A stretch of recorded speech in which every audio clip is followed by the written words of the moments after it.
Senior lecturer at the Political Science Department True. at the University of Ghana. He's joined us to share his thoughts and his views on the vetting. Dr. Asante, good morning. Thank you very much for joining us. Good morning, Winston, and good morning, Ray, and good morning to our listeners. On the whole, let's look at yesterday's vetting, for instance. What's your assessment of the performance of the nominees before we get to issues of questions here and there?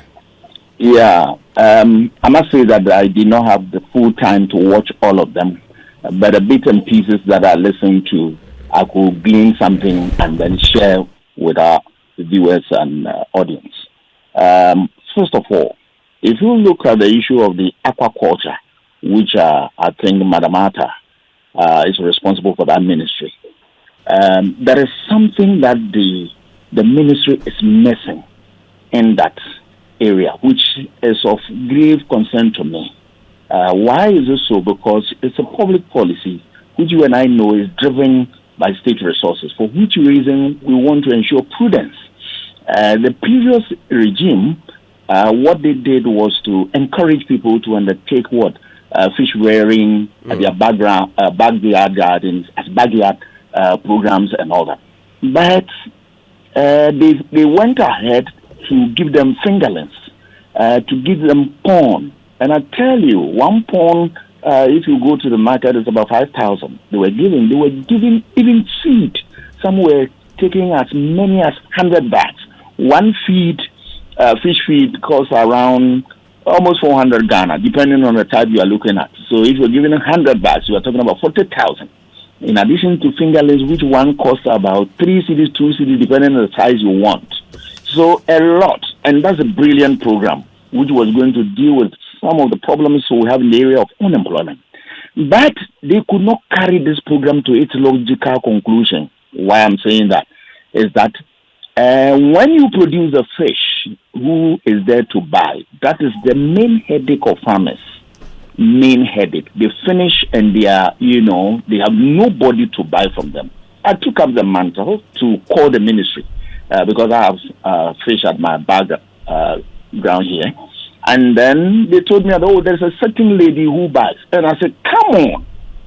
All these good things you have done, you are depending on one lady who sells, and as and when he will be ready, he comes for another. Then I think that you guys must set up and do stuff. So I assured the gentleman that, yes, the good things you have done, but the bottlenecks, I will also go to town with it. And I mentioned it on your program. But Doc, is it not strange that government deploys major policy in aquaculture and we are not mindful of markets? I thought it was very basic. I was also astonished by that because the logical conclusion of that program is that there should be market for it. People must be ready to buy our government. And I see it one surest way by which government can deal with unemployment. Give vans to people, go around the city of Accra, let people go and buy the fish, put them in a cold house, add value, export what you want to export. And I tell you, you will get a lot of youth off the street.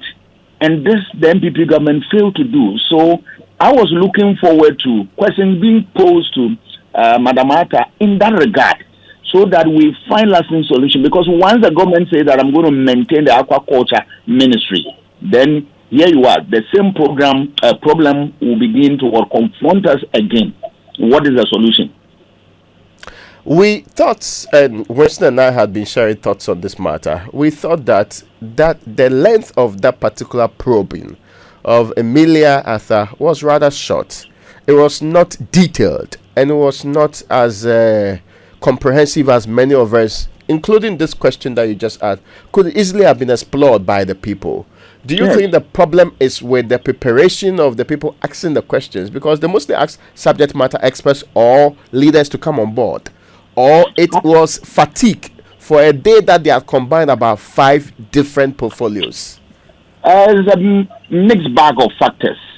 One is what you are talking about, fatigue and the rest of them. But whatever it is, you have said that you are ready to do state work. So if you are tired, you will find time to rest. Otherwise, we have no business thinking about whether you are tired or not. But back to the issue. The real issue is that from where I believe that they did not have information about that.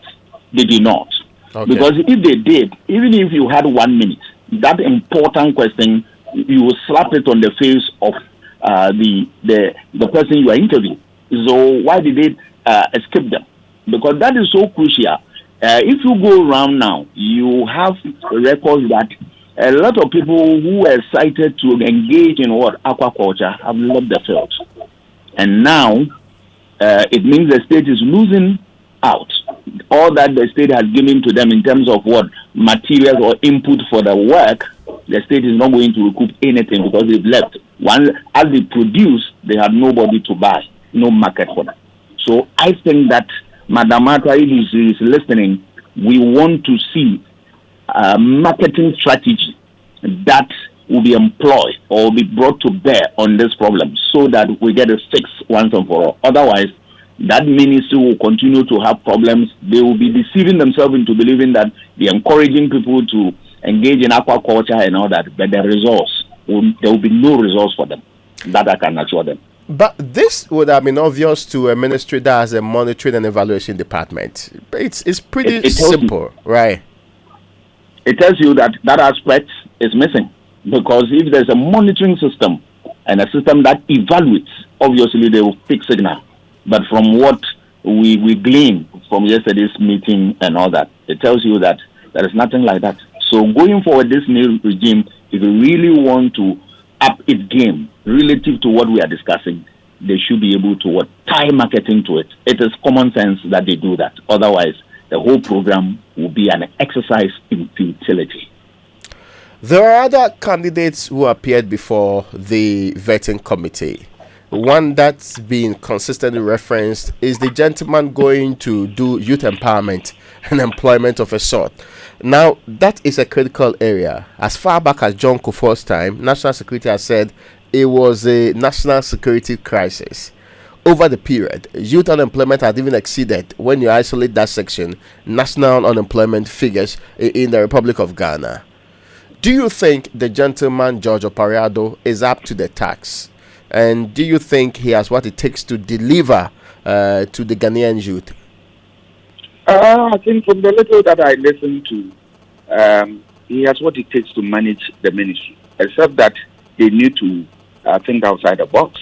Because if you look at the youth programs that we have introduced over the years, I'm not sure they've done a careful study on them to evaluate whether they've been able to deliver the public good. I'm not sure, because every time we see problems coming up, it tells you that there's something missing. So they have to take a critical look at that, examine the policies very well, what they are going to introduce. They have to think through it before putting it on the ground, and then make sure that all the basic building blocks that is required to make the program a reality or a success are put in place. The monitoring system is there. The evaluation system is there, and every important bit of that public policy cycle is addressed. That said, let me also look at the vetting in general from day one. Mm-hmm. There are pluses, there are minuses. The pluses that if you see some of the questions that they pose to people, you realize that they are good questions and they were able to elicit the type of responses you and I were looking forward to. That I cannot deny them of that credit. Some of them were able to do that. In spite of the fact that people were also criticizing the posture and actions of the minority leader, for me, I realized that he was serious about his work, and his questions were more in-depth, and then the follow-ups were very good and all that.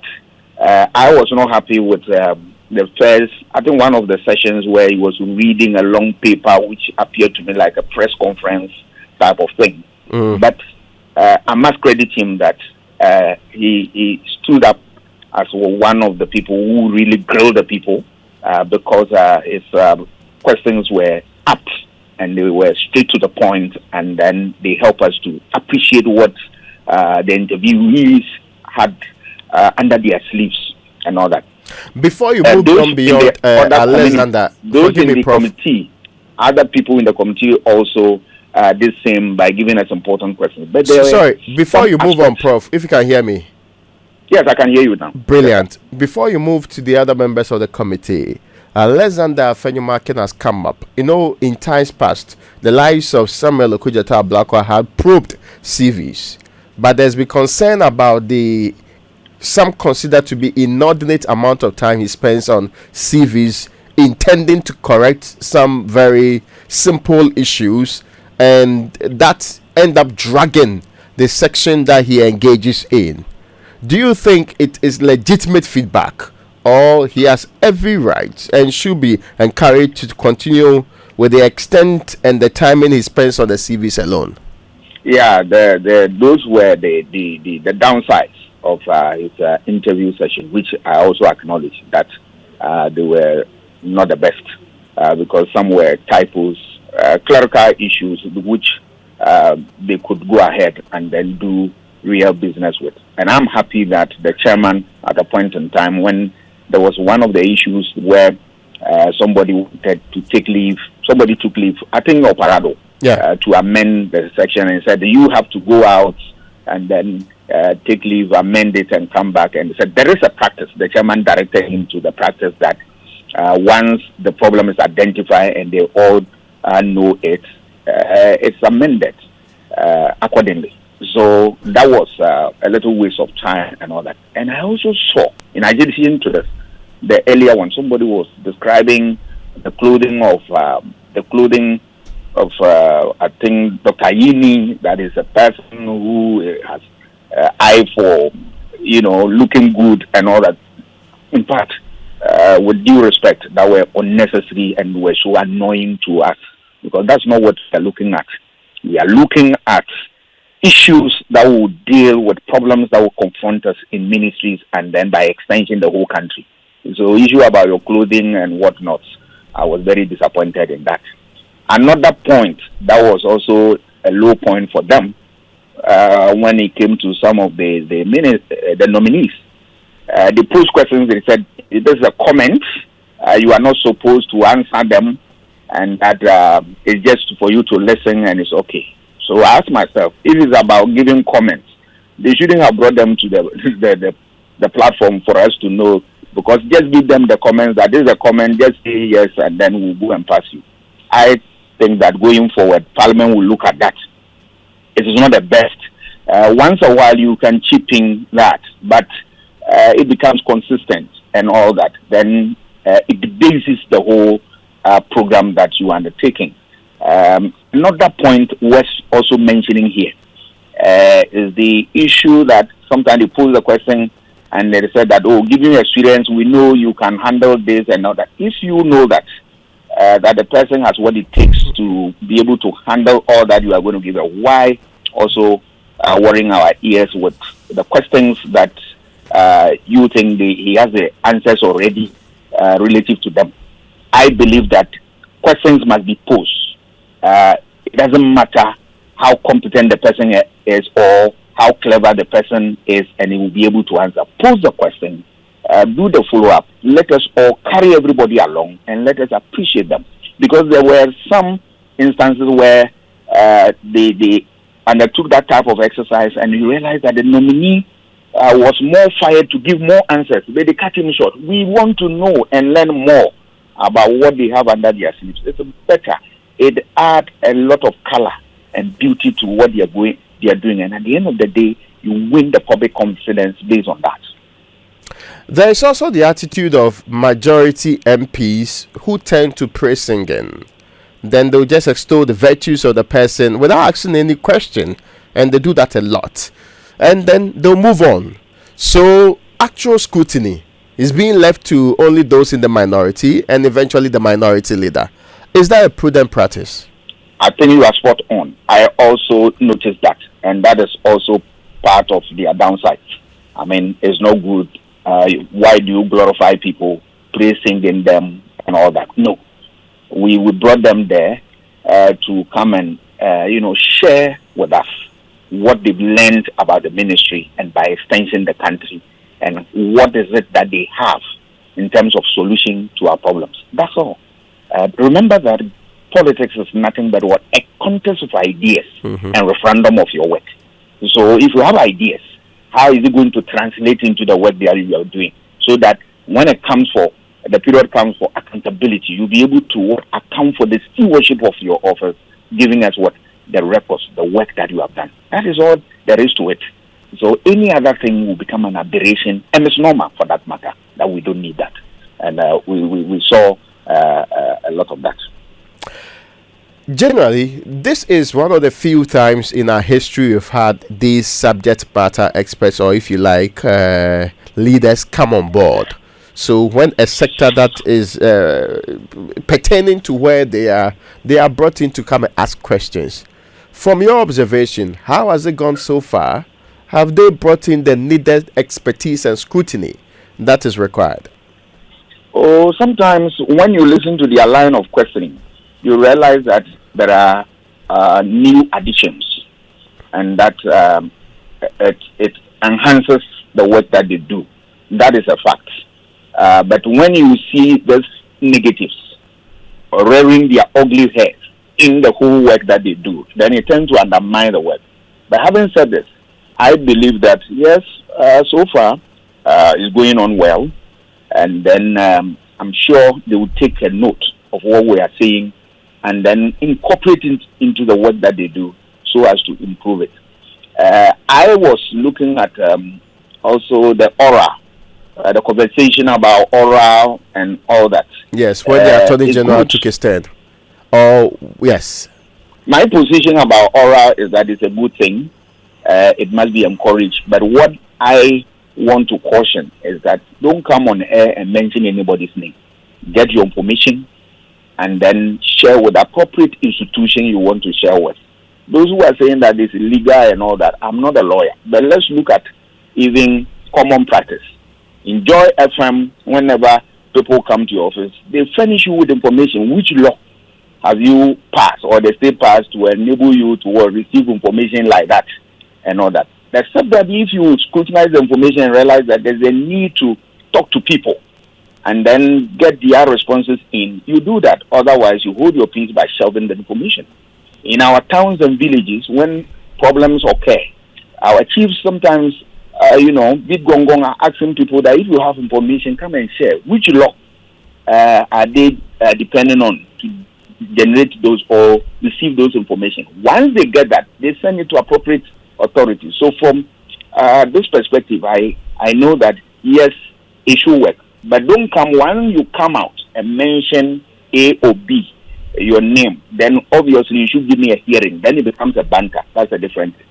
But going forward, I believe that if we look at the way we run public office and run them down, and then we look at the way we manage state properties, and then we destroy them, I think if you really want to improve our conduct in that area, there is a provision in the Constitution.